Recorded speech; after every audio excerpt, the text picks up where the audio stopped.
Ating recipe for today's video guys ay sardinas na may repolyo. Ginisa ko lang siya guys. Kasi nagmamadali ako ngayon gawa ng naglalaba ako. So kailangan yung lulutuin kong ulam ko ay yung madali lang siya. Kasi para makatapos din ako ng paglalaba. So ayan na nga, nagisa lang ako ng bawang. At mekos-mekos lang natin yan. Isinunod ko na ang ating sibuyas. Nagmamadali kasi ako ng niluto ko yan guys. Kasi naglalaba pa tayo, marami akong labahin. Kaya yung naisip kong lutuin, yung ganyan lang, madaling lutuin. Kasi ako lang naman ang kakain yan eh. So, nilagyan ko rin siyang kamatis. Pandagdag lasa na rin yan. At madali lang. Matipid din to. At sardinas. Ayan. Sobrang sarap ng sabaw nito.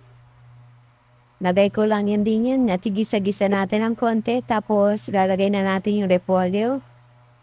Para mag-ano na sa ating sardinas.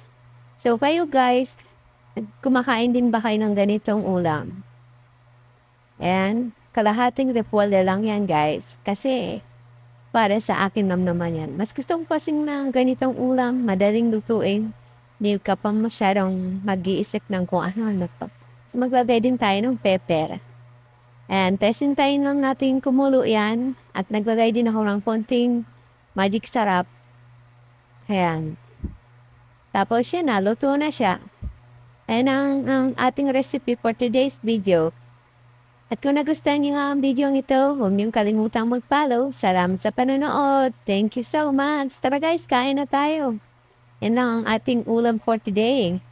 Kasi busy ang lola niyo sa paglalaba. Thank you.